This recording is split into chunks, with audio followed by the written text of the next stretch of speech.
Please put your hands together for Dustin Slentz. Kid Comedy Theater, how's it going? Like he told you, I host a lot, so that's not good enough for me. Kid Comedy Theater, how's it going? That sounded way better on the recording. Way better. Unlike Jack, I don't have an agent. So when Corso called and was like, hey, you want to perform in the back of a coffee shop? I was like, that's way better than what I usually do, right? So it was weird, but before the show, they're briefing us on this whole setup and make sure you don't enter the stage until Corso fully exits, because we want clean cuts for the video. And make sure you stay between this triangle of X's on stage, for video purposes, wherever the camera is. Which really freaked me out because at my high school graduation, I totally ruined the guy's picture in front of me. I walked, grabbed my diploma, I can't believe they're giving me this, and just kept walking right past the X where you're supposed to stop for the picture on the stage. And now for the rest of his life, he's going to see half of my body in his high school graduation photo. And I would just like to take this opportunity to apologize to Blake Sisney personally. If you ever see this, Blake, I'm really sorry. Didn't mean to ruin that for you, your high school graduation moment. I think that's probably why I actually dropped out of college after a year. It wasn't the school, it was just I didn't want to ruin any of the photo ops, right? In 3 years, I might be walking down that hill, and who knows whose life I'll fuck up that day. Don't want to ruin any more photo ops. Had nothing to do with the laziness, the video games, or the booze. That had nothing, absolutely nothing to do with why I dropped out of college after a year. Dropped out after a year and then stayed in the college town for 7 years. Yeah, right. I'm worse than Van Wilder. Dropped out, sold a little weed, not into Jack. We'll have to hook up after the show. But sold a little weed. Had to stop that though. Can't really sell weed anymore. Not in these times. People think it's okay to send you inquiries on Facebook. Or pay you via Venmo. You guys know what Venmo is? It's an app where you could buy me a shot right now with Venmo. It'd be amazing. Which is not really what I'm looking for. $20 followed by a fire emoji. All right, calm down, guys. Your dandelion emoji, I get it's a reference to weed. It's not that clever. I do this every night, okay? Fuck off. $60, dandelion, fire, fire, fire, fire. I got way too many $60 and $100 increments on my bank account, guys, is what I'm trying to say. I'm not really trying to go out like that. Not at all. Speaking of technology, though, how many people in here are on Twitter, huh? Okay, there's more than that. You guys are liars. Jack was right. You guys are a bunch of liars in this room. Twitter's got this new thing where it gives you the side-by-side updates of 2 trending tweets of people that you're following. I don't know, they call it personalized updates or whatever. And it started happening to me a couple months ago. And I'd never seen it before. I didn't know how to turn it off. And it popped up one day on my screen. And it said, maybe you guys remember when this happened. It said, local Kansas City, Kansas detective fatally wounded by gunshot. I was like, wow, that's really sad. And then the second trending topic was new jobs available in the Kansas City area. I was like, whoa, Twitter. Let's slow down, okay? I don't think that aggregator is quite ready for launch. You guys are going to have to hire or fire a few programmers. This shit is not ready to go. Speaking of cops, though, guys, I think it's time that we all kind of grow up as a nation. Things are starting to get a little out of hand. We decide that we're all going to be adults and just stop calling cops pigs, okay? It's not productive. It doesn't help anyone. And besides, there's a lot of recent research out that suggests that pigs are actually pretty intelligent animals. So it's really not fair to the cops, guys. It's just not fair. You got to earn that nomenclature is all I'm saying. Maybe a lot of you guys didn't like that joke. I don't hate cops at all. It's just when you sell weed for as long as I did and have a DUI on your record, you're just always afraid of cops. Which is why I got that little thin blue line sticker on the back of my car. Now they don't mess with me. They don't pull me over anymore. I don't know if you guys, it sounds like you guys don't know what that is, which I'm glad because it's a nice little secret. You can get them on eBay. It's a thin blue line. And it's supposed to be the Brotherhood in blue. I stand with police. Which I don't. I don't agree with a lot of things they do. But I just know that when that cop's behind me and running my plates and he sees that thin blue line sticker, it gives him one more little thing to think about while he finds the closest black guy to pull over, right? Come on, it's true. That's what they do. People profile. It's not always bad. Mostly for the cops it is. But we've all profiled. Everyone in this room is profiled. I know it. I know you have. I know there's not a single person in this room that hasn't been on 35 and you're driving down the highway and you get cut off, and right when you go to lay on the horn or flip the bird, you see those Wyandotte County plates. You're like, maybe not today. Maybe today I don't have road rage. But yeah, like I said, guys, I had to stop selling the weed, mostly for friends you can talk, you know. But anyone here ever get too close to your drug dealer? Maybe some people in this row call them doctors. I don't know. I started getting too close to mine. Like I started playing basketball with him once a week because I love basketball, and he like had an open spot.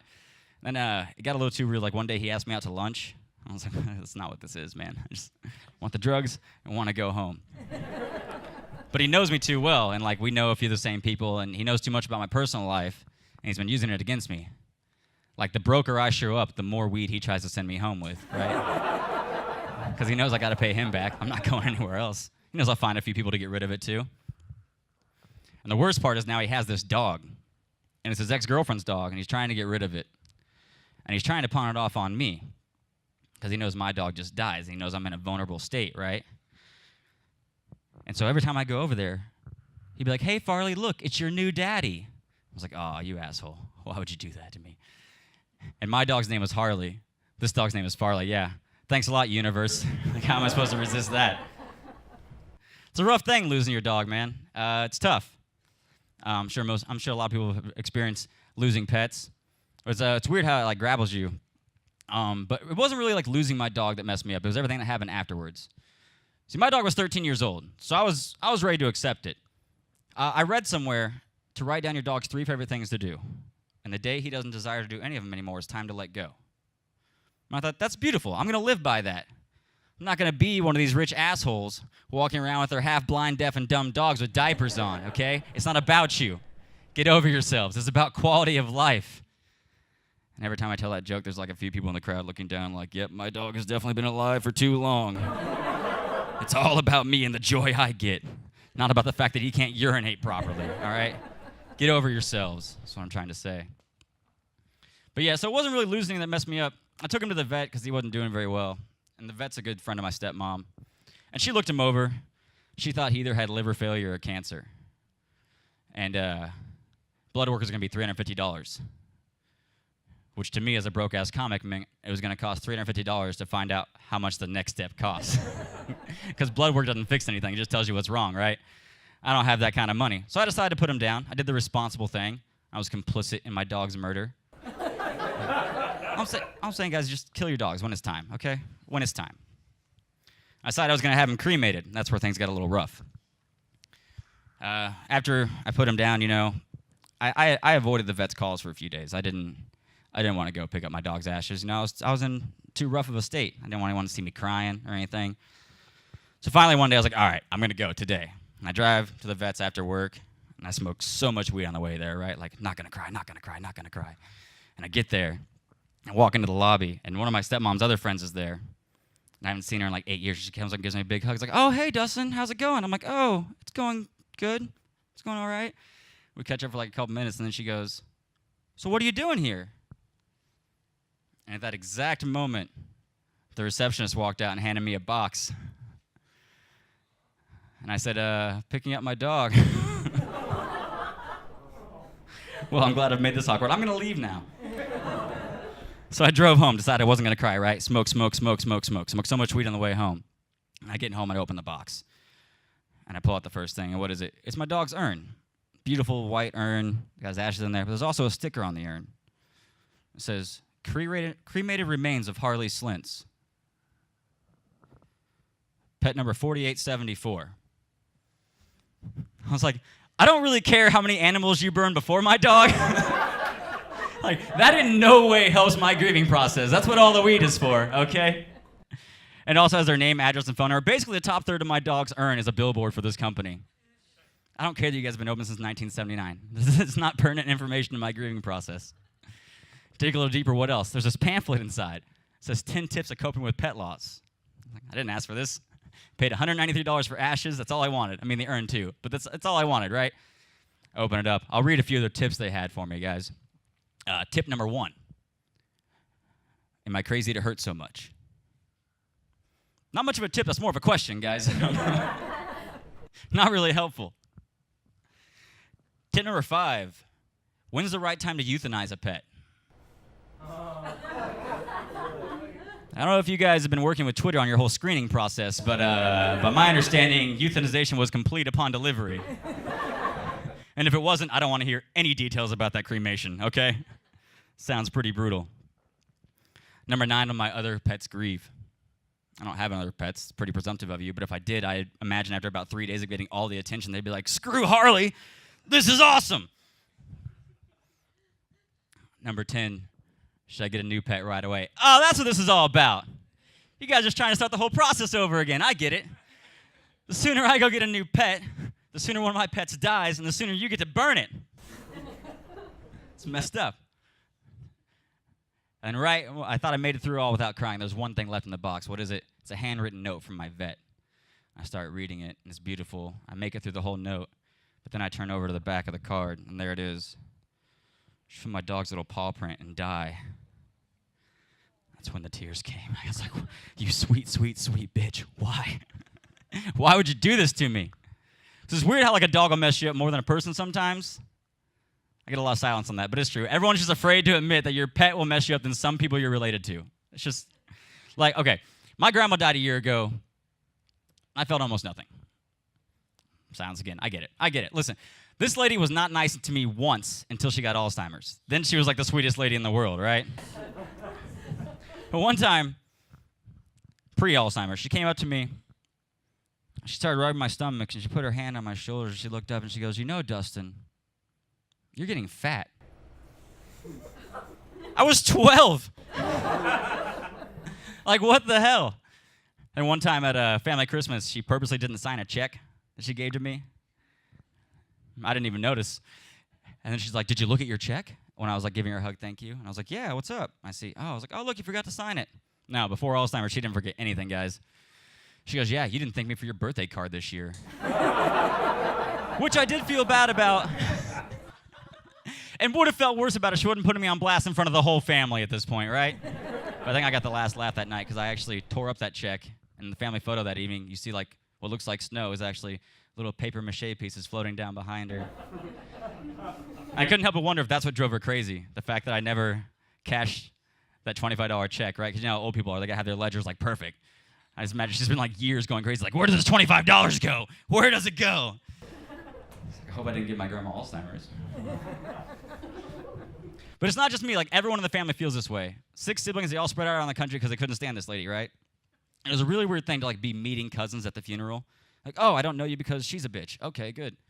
It was the most awkward funeral I've ever been to. Like, the only sad part about it was the complete lack of sadness in the room. Like, everybody just seemed to be like, well, there she goes. And no amount of weed could make this funeral less awkward, right? I thought, you know what we need, guys? We need a pamphlet.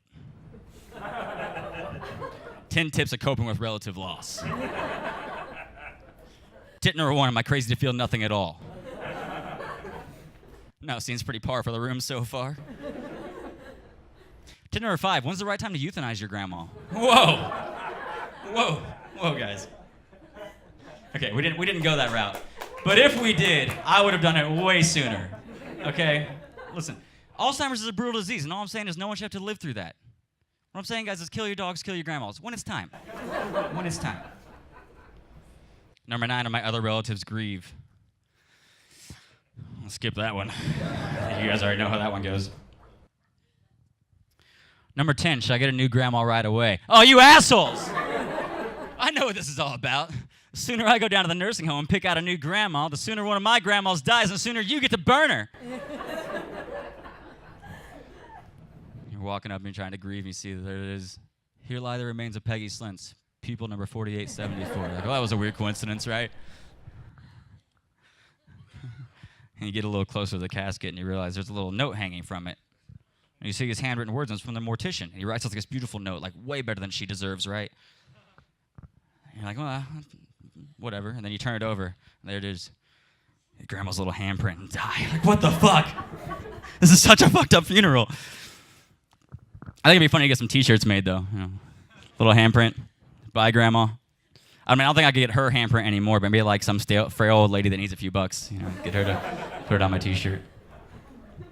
But like I said, guys, no amount of weed could get me over that funeral. Like, it was so awkward. There's an awkward family in the first place. And I'll leave you guys with this. I like all forms of weed, all types. There's this new kind I've been dying to try. It's called Foria. And what it is a concentrated... Oh, don't go outside the triangle. It's a concentrated THC spray, right? Weed spray. And you're supposed to apply it directly to the lady parts before intercourse. And it's supposed to get the vagina high. Now, I know some of you liars are excited about that. It also doubles as a lubricant. Which, I mean, it kind of has to. A Cottonmouth right around the corner. Who are we kidding? What kind of marketing ploy is this? I went through the whole bottle in an hour. I keep spraying. The thing just keeps getting higher and drier. What the fuck, man? What am I supposed to do? Plus, you know, when you're high, you get a little paranoid. I'm starting to get a little nervous. Like, what are the side effects? What happens if that thing gets the munchies?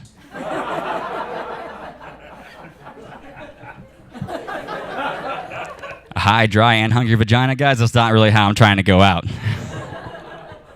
All right, you guys have been great. My name's Dustin Slentz. Thanks for coming out. Have a good night.